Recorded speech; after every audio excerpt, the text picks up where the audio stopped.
Blood Warlock, Succubus Partner in the Apocalypse. Chapter 11: Mana Consequences and Hope.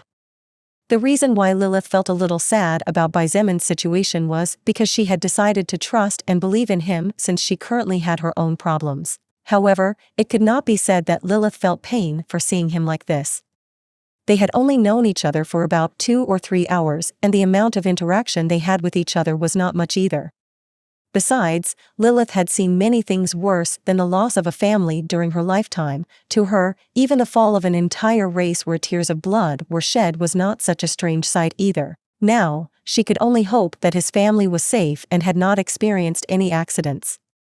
Otherwise, if he fell and did not get up again, his death was a matter of time. This was something Lilith hoped would not happen. Unfortunately, people's fate sometimes turned out to be extremely cruel. The number you wish to reach is out of service or out of battery.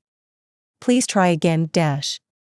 Bang! Xietain didn't even wait for the message to end when he smashed the cell phone against the wall in front of him, completely destroying it with no way of salvation. Without even waiting for all the parts of his phone to fall to the ground, Xietain grabbed the chair he was sitting on and slammed it with all his might against the floor.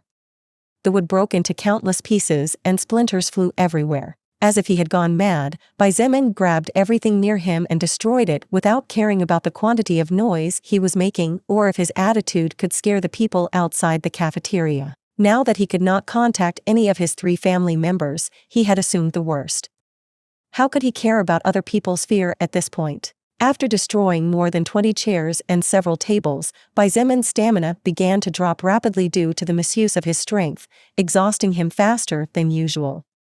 He slumped on the floor, leaning his back against the wall, and covered his face with one hand. Lilith looked at him silently and waited for him to vent all the frustration, sadness, anger, and pain he felt. The cafeteria fell silent and the only sound that could be heard was the sound of thunder coming from outside. The faint distant light that acted as illumination could barely provide a scarce source of heat, practically non-existent in the midst of such a gloomy environment. Xietain did not cry. After venting in an illogical but realistic manner, he simply became silent and motionless. He had once been betrayed by people he trusted from the bottom of his heart in the past. At that time, he had felt as if his world had collapsed before his eyes, and he no longer felt like doing anything. Even leaving his room was a challenge every day. In the midst of all that sadness, pain, and desolation, his family was there for him, just as they had always been, but he hadn't noticed. From that moment on, Xietain had changed drastically.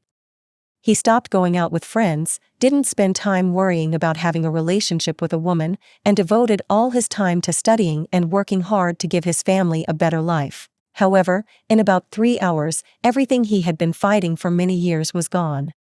His family, the only source of warmth that made him feel comfortable, had probably died. Every time he imagined his father, his mother, or his adopted younger sister crying and asking for help before they died, his blood boiled furiously as if a volcano was about to burst. 20 minutes later, Lilith finally spoke. Xietain, your family is probably still alive. His body shuddered softly, but he did not respond.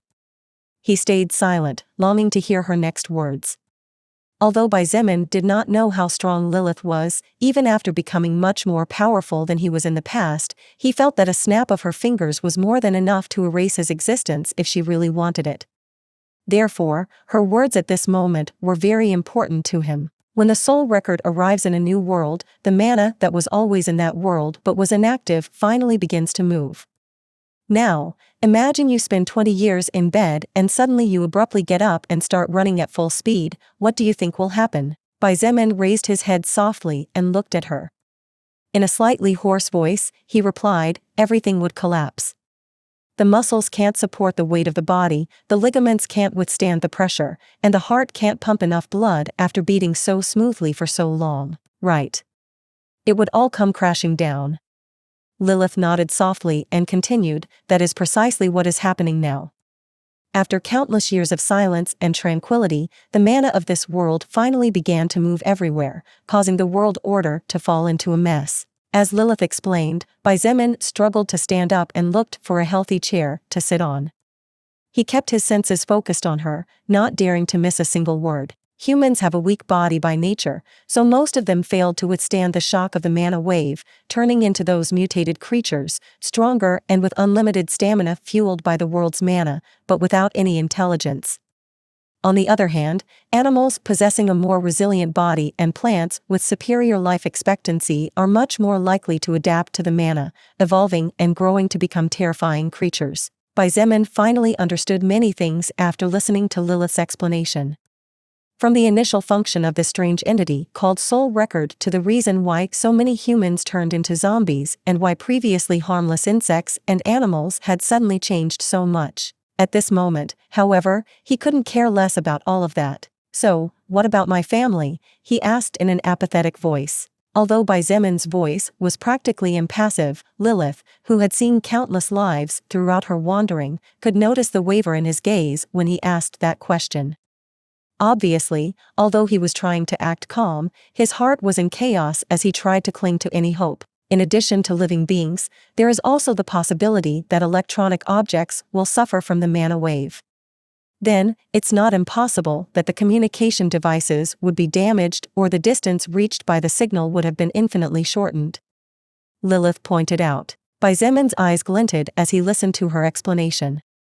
Indeed, Lilith's words made quite a bit of sense if one carefully observed the illogical world outside the window. Seeing the change in his expression and his eyes regaining their color, Lilith quickly added, "Besides, don't forget that during the chaos your family might have also lost their cell phones or simply didn't have time to pick it up." Xietain finally couldn't help but stand up. His previously dull gaze had flared up once again, burning with hope. Previously, he had been too overwhelmed with emotions, unable to think of even something as small as what Lilith had just mentioned. In fact, it was very plausible that his family simply hadn't had time to pick up their cell phones or they simply broke during their escape. Even if it was all a fleeting hope, Xietain was not willing to let it slip away. He advanced with a big step to the chair where Lilith was sitting and hugged her gently as he said softly, "Thank you." Unconsciously, he couldn't help but be amazed at the exquisite scent of roses that Lilith's body exuded. Her soft dark hair lightly caressed his face as if it were his lover's caress. After experiencing hell and then being ascended back to the heavens, even his first-order blood manipulation could do nothing to calm his heart. With unstable emotions, he simply wasn't thinking with complete rationality. Lilith knew this perfectly well, so she didn't bother to push him away. To her, Xietain was a little boy.